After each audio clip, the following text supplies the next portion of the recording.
الله ربي وأتوب إليه أستغفر الله ربي وأتوب إليه أستغفر الله ربي وأتوب إليه لا حول ولا قوة إلا بالله العلي العظيم أعوذ بالله من الشيطان الرجيم بسم الله الرحمن الرحيم الحمد لله رب العالمين بارئ الخلائق أجمعين وباعث الأنبياء والمرسلين الذي بعد فلا يرى وقرب فشهد النجوى الذي خلق الخلائق بقدرته ونشر الرياح برحمته ووتد بالصخور ميدان أرضه ثم الصلاة والسلام التحية والإكرام على البشير النذير السراج المنير حبيب إله العالمين أبي القاسم محمد اللهم صل على محمد وآل محمد وعلى آله الأطيبين الأطهرين الأنجبين الذين أذهب الله عنهم الرجس وطهرهم تطهيرا اللهم صل على محمد وآل محمد ولا سيما النور على النور في تقياء الديجور الإمام المنصور والسراج المستور مهدي هذه الأمة وخاتم الأئمة سيدنا وإمامنا حجة ابن الحسن العسكري أرواحنا وأرواح العالمين لتراب مقدمه فداء عجل الله تعالى فرجه الشريف ولعنة الله على أعدائهم وغاصبي حقوقهم ومنكري فضائلهم أجمعين من الآن إلى قيام يوم الدين أما بعد يا عباد الله أوصيكم ونفسي بتقوى الله ألا وإن الدنيا قد أدبرت وآذنت بوداع عزیزان گرامی، سب سے پہلے میں خود اپنے نفس امارہ اور آپ تمام حضرات کو تقوی الہی اور خوف الہی کی طرف دعوت دیتا ہوں۔ تقوی یعنی واجبات پر عمل اور محرمات سے پرہیز۔ تقوی کی تعریف جو معصوم کی زبان مبارک سے ہوئی ہے وہ یہ ہے، اللہ نے جہاں رہنے کا حکم دیا ہے وہاں سے غائب نہ ہو، اور جہاں جانے سے روکا ہے وہاں حاضر ہو۔ اس کا نام ہے تقوی۔ جن چیزوں کے بجا لانے کا حکم دیا ہے اس سے فرار نہ کریں، اور جن چیزوں سے بچنے کا حکم دیا ہے اسے انجام دیں۔ یعنی واجبات جو اللہ نے دیے ہیں، ہم پر واجب کیے ہیں، ان کو ہم بجا لائیں، اور جن جن چیزوں کو خدا بند عالم نے ہمارے اور آپ کے اوپر حرام کیا ہے اس سے پرہیز کریں۔ اسی کا نام تقویٰ ہے۔ دین ہوٹل کا مینو نہیں ہے کہ ہم ہوٹل میں جائیں اور وہاں کا ہوٹل کا مینو دیکھیں، کیا کیا کھانا ہے سلیکٹ کریں، یہ منگائیں، یہ چاہیے، یہ چاہیے، یہ چاہیے۔ اس طریقے سے نہیں جیسے ہوٹل کا مینو ہوتا ہے اور آپ کے ہاتھ میں دیا جاتا ہے، اس میں سلیکٹ کرتے ہیں، ہم کو یہ چاہیے، یہ چاہیے، یہ چاہیے۔ دین پورا پیکج جو اللہ نے واجب کیا ہے، ہم کو دیا ہے، وہ آپ کو ماننا ہے، اس میں پلس مائنس کرنے کا حق آپ کو نہیں ہے۔ ایسا نہیں کہ اللہ نے آپ سے کہا نماز، ہاں ٹھیک ہے پڑھ لیں گے، صبح کی قضا پڑھیں گے، ظہر عصر کی پڑھ لیں گے، روزہ ٹھیک ہے رکھ لیں گے، کوشش کریں گے. حج انشاءاللہ. جہاد نہیں یہ ہم پر اپلائی نہیں ہوتا، یہ آپ کو اختیار نہیں. دین جو اللہ نے دیا ہے اس میں انتخاب کا ہمیں حق نہیں ہے. کیا جو ہم چاہیں وہ دین نہیں ہے، جو ہم کریں وہ دین نہیں ہے. جو اللہ نے دیا ہے اور جو ہم سے مانگا ہے وہ دین ہے. ہمارے ساتھ ہوتا ہے کہ ہم جو چاہتے ہیں وہ دین ہو جائے. اللہ جو کہتا ہے کہ نہیں ہم جو چاہتے ہیں وہ کرو تب دین ہے. انتخاب کا حق ہم کو اور آپ کو نہیں ہے. مائنس پلس کرنے کا حق ہمیں اور آپ کو نہیں ہے کہ اس میں سے گھٹا دی کچھ چیزیں لے لیں کچھ چیزیں نہ لیں. دین نے جو کہا ہے اس کو من و عن تسلیم کرنا اور اس پر عمل کرنا ہماری اور آپ کی ذمہ داری. دین ہمیں کیا سکھا؟ دین سب سے پہلے ہمیں یہ تعلیم دیتا ہے کہ اس معبود حقیقی کو پہچانو جس میں تم کو پیدا کیا. جب تک اس کی معرفت نہیں ہوگی دین آپ کے سمجھ میں نہیں آئے گا. دین کو ہم سمجھ نہیں سکتے. خداوند عالم کا قرب اگر آپ کو حاصل کرنا ہے تو ہمیں کیا کرنا ہے؟ امام نے فرمایا واجبات پر عمل کرتے جاؤ اور حرام کاموں سے بچتے جاؤ، قرب الہی نصیب ہو جائے گا. اللہ کے قریب ہوتے چلے جاؤ گے. یہ مبارک مہینہ جو ہمارے سامنے ہے کہ انشاءاللہ کل یا پرسوں سے شروع ہو جائے گا، یہ بہت ہی مبارک مہینہ ہے. اس کا ایک نام ہے شہر اللہ الاسد، اللہ کا وہ مہینہ جس میں رحمتیں جھوم کے برستی. سبحان اللہ سبحان اللہ. واہ. روایت میں ہے کہ امام نے فرمایا این الرجبیون، کہاں ہے رجب والے؟ واہ واہ. این الرجبیون، کیوں بلایا گیا ہے رجب میں؟ ہمیں دعوت دی گئی ہے ہم اپنے آپ کو آمادہ کریں ماہ مبارک رمضان. واہ. سب سے پہلے ہماری جسمانی طہارت، اس کے بعد ہماری روحانی طہارت کی ضرورت ہے. اللہ تک پہنچنا ہے. ہم زیارتوں میں جاتے ہیں، کیا دیکھ کے آتے ہیں؟ گنبد، بارگاہ، بارگاہ کے نیچے ایک چوکور زری، زری کے اندر ایک قبر، قبر کے اندر صاحب قبر جو آرام کر رہا ہے. ہم اپنے آپ کو اس زری تک پہنچانے کے لیے ہم اپنا کمال یہی تو سمجھتے ہیں کہ ہم اپنے ان گنہگار ہاتھوں کو ہم نے مولا کی زری تک پہنچا دیا. مولا کی زری تک پہنچانے کے لیے ہمیں کیا کرنا پڑتا ہے؟ ہمیں پہلے جسم کو پاک کرنا پڑے گا، لباس کو پاک کرنا پڑے گا. میل کچیل جس پر ہے تو اسے ہم چھڑائیں، نہائیں، دھوئیں، غسل کریں. اس کے بعد صاف ستھرا کپڑا پہنیں، عطر لگائیں، خوشبو لگائیں. اس کے بعد ہم جا کر کے زری تک پہنچ سکتے ہیں. اسے کہ ہم نجس حالت میں وہاں نہیں جا سکتے. لیکن ہم پھر بھی ہمارا ہاتھ کہاں پہنچ رہا ہے؟ صاحب قبر تک تو نہیں پہنچے. ہم قبر تک پہنچے ہیں، قبر بھی نہیں زری تک پہنچے ہیں. جب ہم زری تک پہنچنے کے لیے اتنا ہمیں سب کچھ کرنا پڑ رہا ہے، جسم کی طہارت، لباس کی طہارت، گناہوں سے پرہیز،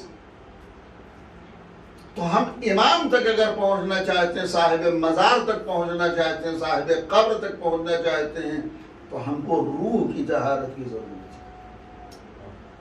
روح ہماری پاک ہو. جسم کی طہارت کے لیے، جسم کی طہارت ضروری ہے زری تک پہنچنے کے لیے، امام تک پہنچنے کے لیے، صاحب قبر تک پہنچنے کے لیے روح کی طہارت کی ضرورت ہے۔ اگر ہم زری تک پہنچ گئے، زیارت کا مطلب کیا ہے؟ زیارت یعنی ملاقات، زیارت یعنی ملاقات۔ ملاقات کسے کہتے ہیں؟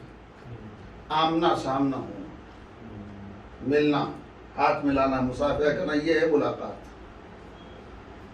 ہم زیارت کے لیے جاتے ہیں معصوم کی قبر،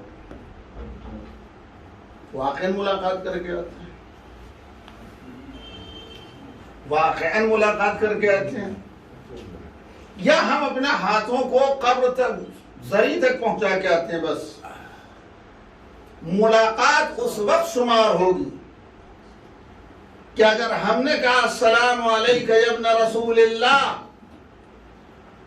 اور قبر سے آواز آئے علیکہ السلام، تب ملاقات ہوئی۔ لیکن کیوں؟ سلام کرنا مستحب ہے، سلام کا جواب دینا واجب ہے۔ مستحب کے ترک کرنے پر کوئی گناہ نہیں ہے، لیکن واجب کے چھوڑنے پر گناہ ہے۔ نماز شب مستحب ہے، صبح کی نماز واجب ہے، نماز شب نہیں پڑھیں گے تو کوئی گناہ نہیں ہے، کوئی پنش نہیں ہوگا، لیکن صبح کی نماز نہیں پڑھیں گے تو گناہ ہے، سزا ملے گی۔ سلام مستحب ہے، جواب واجب ہے۔ سلام کرنا مستحب، جواب دینا واجب۔ جب ہمیں اور آپ کو یہ مسئلہ فقہی معلوم ہے کہ جواب نہ دے تو گنہگار ہوں گے،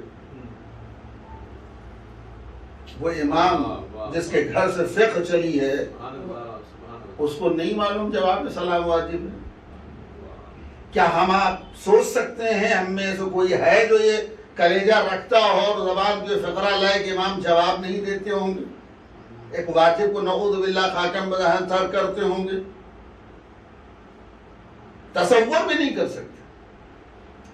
امام جواب ضرور دیتے ہیں، لیکن وہ جواب یہاں تک پہنچتا نہیں، ہم سن نہیں پاتے۔ کیوں؟ گناہ رکاوٹ بنے ہوئی، نافرمانیاں رکاوٹ بنی ہوئی ہیں، معصیتیں رکاوٹ بنی ہوئی، گناہوں کی وجہ سے ہمارے کان پھٹے ہوئے ہیں،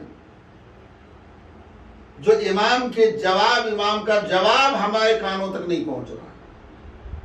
لیکن اگر ان گناہوں کی پرتوں کو ہٹا دیا جائے، استغفار کے ذریعے، توبہ کے ذریعے، خوف الہی کے ذریعے، واجبات پر عمل کے ذریعے، وہ جواب بھی آپ سن سکتے ہیں۔ اچھا ہاسپٹل کب اچھا مانا جاتا ہے؟ اچھا ڈاکٹر کب اچھا ڈاکٹر مانا جاتا ہے؟ آپ بیمار ہوئے اور ہاسپٹل گئے، 10 دن رہے وہاں پر، 10 دن کے بعد ڈسچارج ہو کر کے نکلے، ہاسپٹل اچھا ہے، ٹریٹمنٹ اچھا ہوتا ہے، اچھا ڈاکٹر ہے، دوائیں مؤثر ہے وہاں کی یا نہیں؟ کیسے ثابت ہوگا؟ اس وقت ثابت ہوگا جس کنڈیشن میں آپ گئے تھے، اگر ٹھیک ہو کر کے آئے تو اچھا اسپتال بھی ہے، اچھا ڈاکٹر بھی ہے، اچھی دوائیں بھی ہیں، اچھا علاج ہوتا ہے۔ لیکن اگر جس کنڈیشن میں گئے تھے اسی کنڈیشن میں 10 دن کے بعد واپس آئے تو ہاسپٹل اچھا نہیں ہے، ڈاکٹر وہاں کے اچھے نہیں ہیں، علاج اچھا نہیں ہو رہا ہے۔ اب انصاف سے بتائیے، جب ہمارا آپ کو یہ معلوم ہے کہ اچھا اسپتال اس وقت اچھا کہا جانے کا حق ہے کہ جب مریض ٹھیک ہو کر کے آئے، بہتر ہو کر کے آئے، تو ڈاکٹر بھی اچھا، وہاں کا دوائیں بھی اچھی، وہاں کا علاج بھی اچھا، وہاں کا اسپتال بھی اچھا۔ اب ہم اگر اور تمام طبیبوں میں سب سے بڑے طبیب ہیں ائمہ معصومین، ہم اگر وہاں جا رہے ہیں گناہوں کی بیماری لے کر کے، اگر ہم جیسے گئے تھے ویسے واپس آ رہے ہیں، تب اب ہم بول سکتے ہیں کہ ڈاکٹر اچھا نہیں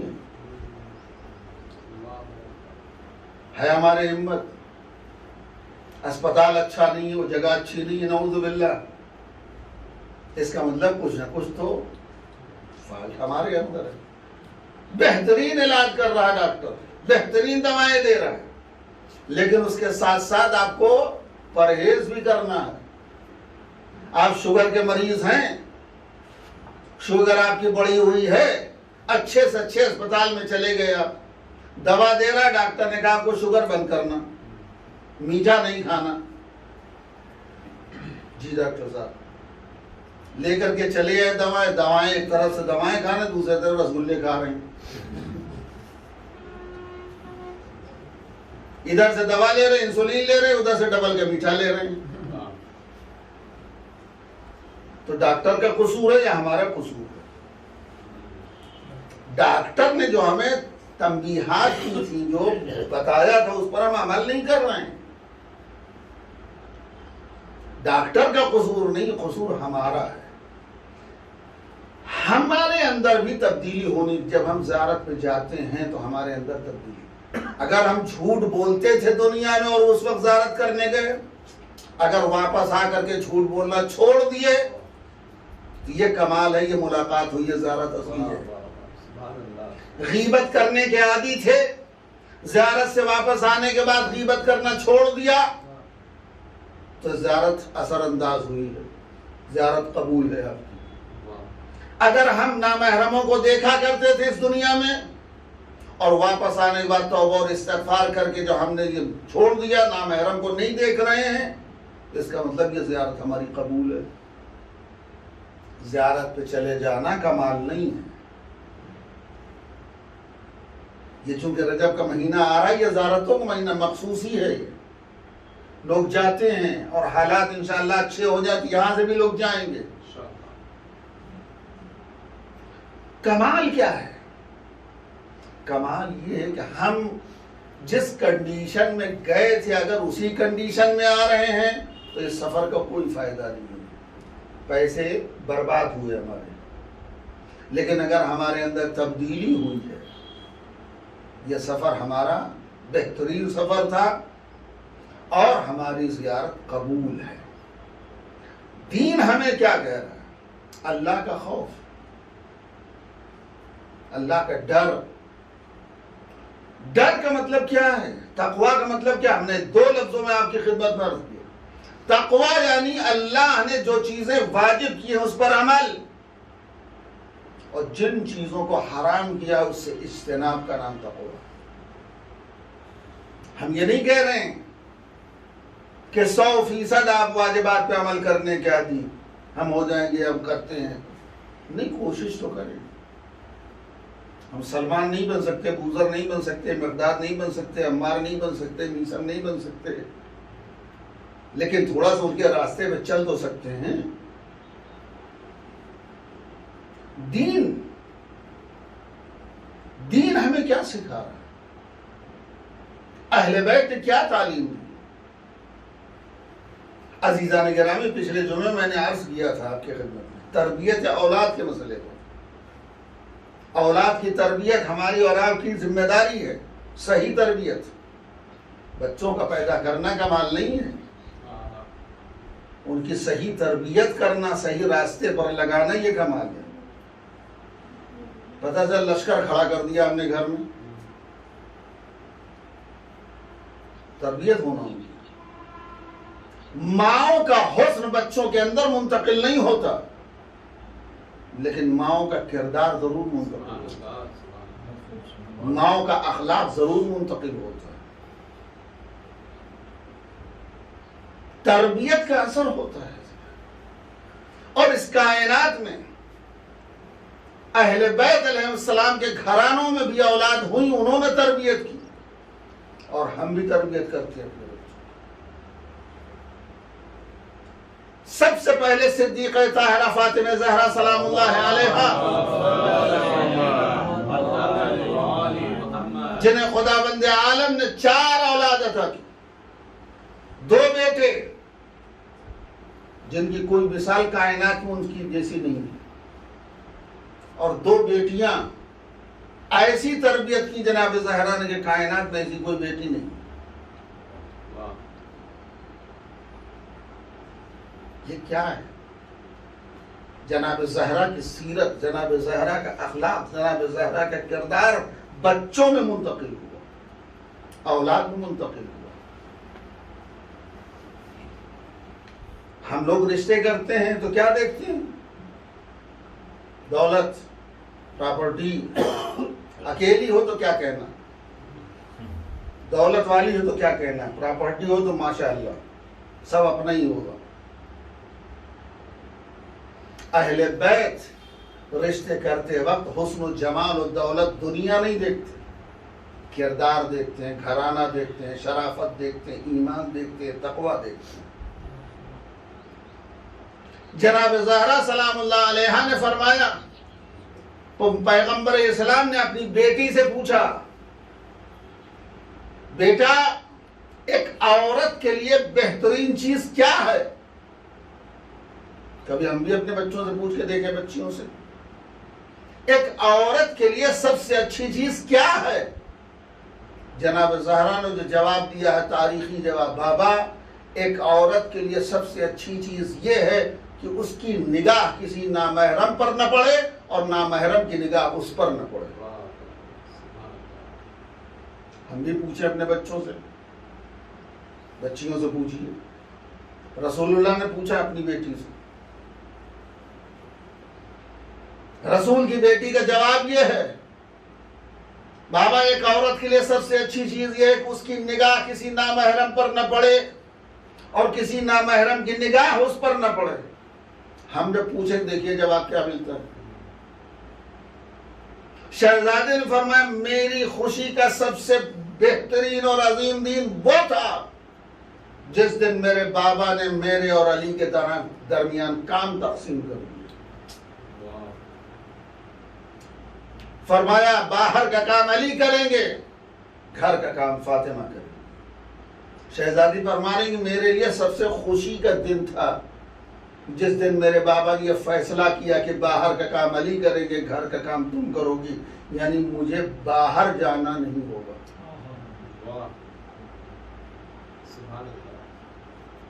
شہزادی کو اس بات کی خوشی ہے کہ مجھے باہر نکلنا نہیں پڑے گا. آج کل کیا ہوتا ہے، 2 مہینے ہو گئے کسی ہوٹل میں نہیں لے گئے، کسی کہیں نہیں لے گئے، کسی پارک میں نہیں لے گئے، کہیں گھمانے نہیں لے گئے، قسمت پھوٹ گئی تمہارے ساتھ شادی ہو گئی بھائی. یہ جواب ملتا ہے یا نہیں ملتا؟ شہزادی فرمانے مجھے خوشی ہے اس بات کی کہ مجھے باہر نکلنا نہیں پڑے گا، باہر کا کام علی کریں گے، گھر کا کام میں کروں گی. اور ہمارے یہاں کا مزاج کیسے شیعہ ہیں؟ اپنے آپ کو کنیز سیدہ بھی کہیں گے، کنیز زہرا بھی کہیں گے، مولا کا چاہنے والا بھی کہیں گے، اہل بیت کا شہدا بھی کہیں گے. اہل بیت کی سیرت پر عمل ہم نہیں کریں گے، چاہنے والا اپنے آپ کو کہلائیں گے. یہ جناب زہرا کی تربیت کا اثر ہے کہ کائنات میں حسن و حسین جیسے بیٹے ان کو ملے ہیں، کائنات میں کسی کو نہیں ملے. سبحان اللہ. جناب زینب ام کلثوم جیسی 2 بیٹیاں اللہ نے انہیں دی ہیں کہ کائنات میں کسی کو نہیں دی. آپ غور تو کریں ان باتوں پر. اہل بیت کیا سکھا رہے ہیں ہم کو؟ عورت کا باہر نکلنا کمال نہیں ہے،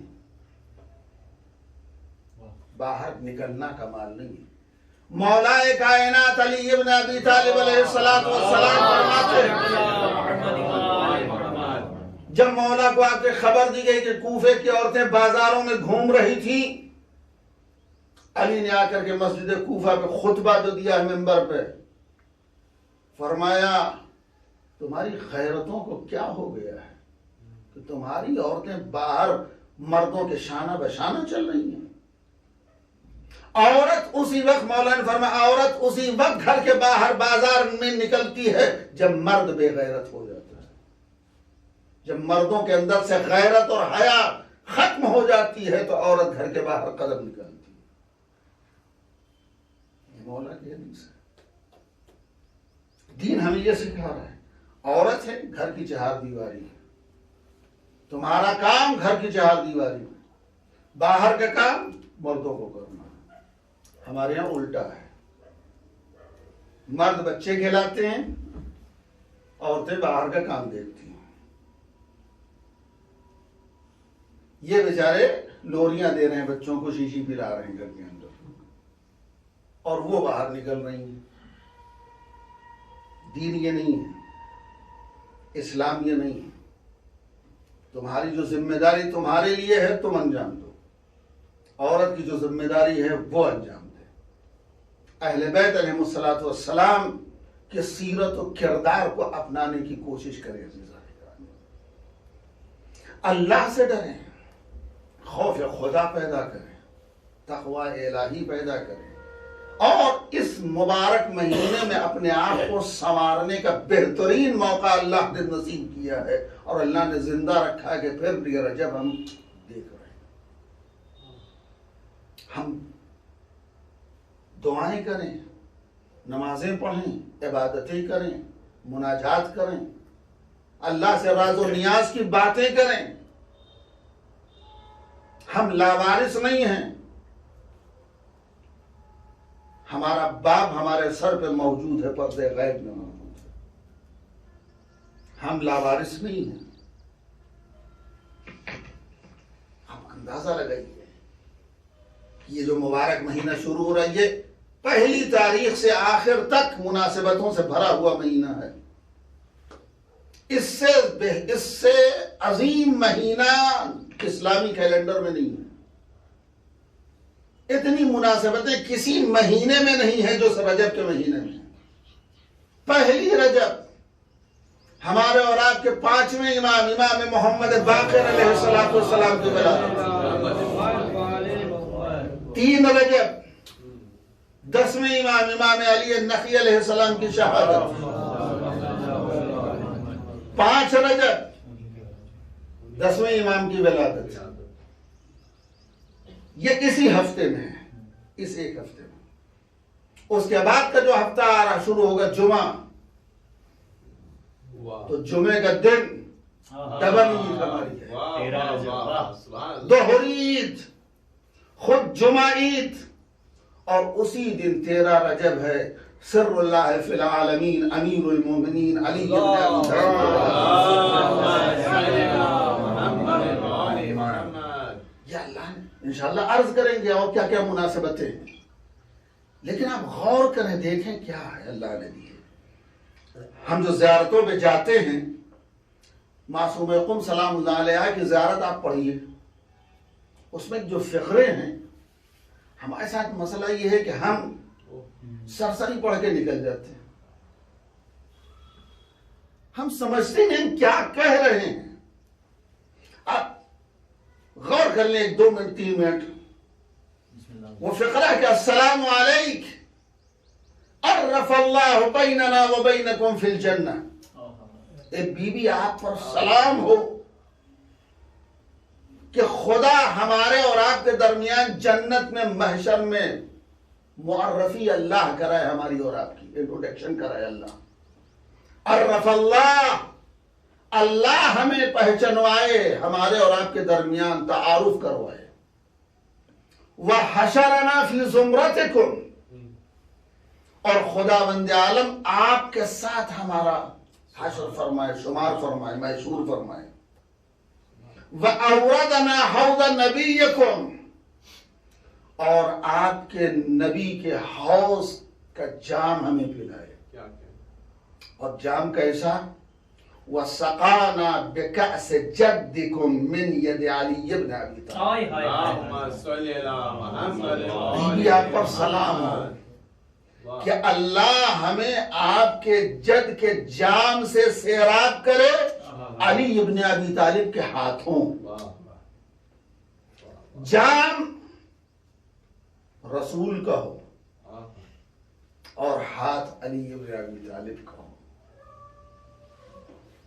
آپ کے جد بزرگوار کے جام سے خدا ہمیں علی ابن ابی طالب کے ہاتھوں سے عراق کرائے. آپ انصاف سے بتائیے وہ جام پینے والا کتنا خوش نصیب ہوگا کہ جام رسول کا ہوگا اور ہاتھ علی کا ہوگا. قرآن مجید کی آیت جب میں پہلے پڑھتا تو توجہ نہیں تھی.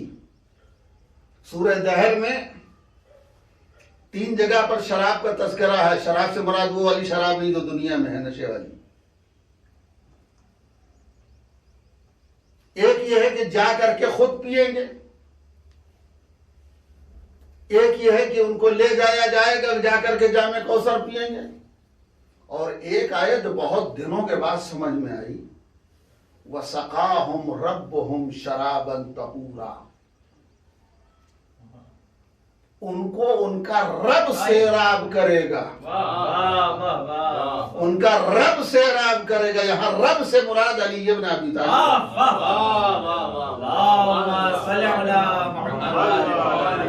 خود جا کر کے پی لینا کمال نہیں ہے. نعرہ حیدری.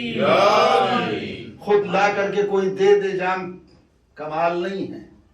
کمال اس وقت ہے کہ وہ جام جو خود علی ابن ابی طالب لائیں گے اور ہمیں پلائیں گے. وَسَقَاهُمْ رَبُّهُمْ شَرَابًا طَهُورًا. تمہارا رب، ان کا رب شراب طہور پلائے گا. آپ غور کریں. اب اس کے بعد کیا فرماتی ہیں آپ زیارت پہ شہزادی؟ اسأل اللہ، میں اللہ سے سوال کر رہا ہوں، دعا مانگ رہا ہوں، ان یرینا فیکم السرور والفرج، کہ اللہ ہمیں آپ کے یہاں خوشیاں دکھائے. بی بی 1400 سال سے آپ کے گھر میں فرش ازا بچھی ہے، 1400 سال سے آپ کو ستایا جا رہا ہے، آپ غم جھیل رہی ہیں. اللہ سے دعا ہے کہ خدا ہمیں آپ کے گھر میں خوشی نصیب کرے، دکھائے. وَأَن يَجْمَعْنَا وَإِيَّاكُمْ فِي زُمْرَةِ جَدِّكُمْ.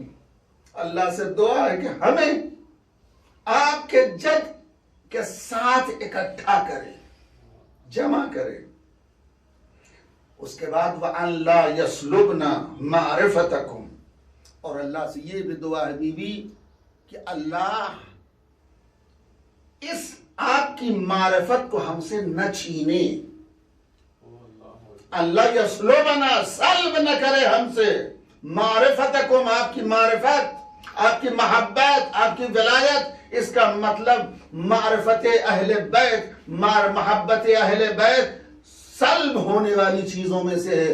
لوگ چھین سکتے ہیں، جدا کر سکتے ہیں، لے سکتے ہیں. لہذا ہم دعا کر رہے ہیں کہ پروردگار آپ کی اس محبت اور معرفت کو ہم سے نہ چھینے، سلب نہ کرے. انہو ولی قدیر. اس کے بعد کا آخری فقرہ سنی اور بات تمام. اتقرب الی اللہ بحبکم والبراءۃ من اعدائکم. میں اللہ سے قرب چاہتا ہوں، نزدیک ہونا چاہتا ہوں. کیسے؟ بحبکم، آپ کی محبت کے ذریعے. خالی محبت کے ذریعے قرب الہی نہیں ملے گا. والبراءۃ من اعدائکم، اور آپ کے دشمنوں سے نفرت اور براءت کے ذریعے. سبحان اللہ، سبحان اللہ. یعنی اللہ کا قرب اگر حاصل کرنا ہے تو 2 چیزیں چاہیے. ایک محبت اہل بیت اور ان کے دشمنوں سے نفرت. تولا اور تبرہ ہے تو قرب الہی کا ذریعہ ہے. دنیا کا کوئی بلب ایسا نہیں ہے جو ایک تار سے جل جائے. ارے واہ واہ واہ واہ واہ واہ. کوئی بلب کائنات میں ایسا نہیں جو ایک تار سے جلے. 2 تار ہوں گے، ایک ٹھنڈا ایک گرم. 2 تار سے بلب جلتا ہے. صحیح بھائی. جب کائنات کا بنایا ہوا، دنیا کے ہاتھوں کا بنا ہوا بلب 2 تار کے بغیر روشن نہیں ہوتا تو ہمارے دل میں ایمان کی شمع اس وقت بھی روشن نہیں ہوگی جب تک محبت اہل بیت نہ ہوگی اور اہل بیت کے دشمنوں سے نفرت نہ ہوگی. اللہ سے قرب اختیار کرنا چاہتے ہیں تو آپ کی محبت اور آپ کے دشمنوں سے نفرت کی بنیاد پر. ایک تار محبت کا ہونا چاہیے دوسرا تار نفرت کا ہونا چاہیے. جب دونوں ملیں گے تو ایمان کی شمع دل میں خود بخود جل جائے گی. کیا کہنے سبحان اللہ. خداوند عالم اس ماہ مبارک رجب میں ہم سب کو اہل بیت سے قریب ہونے کی توفیق عنایت فرمائے. اہل بیت علیہ السلام کی معرفت ہم سب کو نصیب فرمائے. پروردگار تجھے واسطہ ہے محمد اور آل محمد علیہ السلام کا. یہ حضرات جو یہاں پر نماز جمعہ کی خاطر تشریف لائے ہیں، ان کی جو حاجت ہے پروردگار آنے والے اس مبارک مہینے کی عظمت کے صدقے میں ان کی حاجتوں کو روا فرما. پروردگار تجھے واسطہ ہے محمد و آل محمد کا، ہمارے تمام گناہوں کو معاف فرما، ہمیں گناہوں سے بچنے کی توفیق عنایت فرما. پروردگار تجھے واسطہ ہے محمد و آل محمد کا، ہمارے زمانے کے امام کے ظہور میں تعجیل فرما، ہم سب کو آقا کے مخلص غلاموں میں شمار فرما. اعوذ باللہ من الشیطان الرجیم، بسم اللہ الرحمن الرحیم. والعصر ان الانسان لفی خسر الا الذین آمنوا وعملوا الصالحات وتواصوا بالحق وتواصوا بالصبر. صدق اللہ العظیم.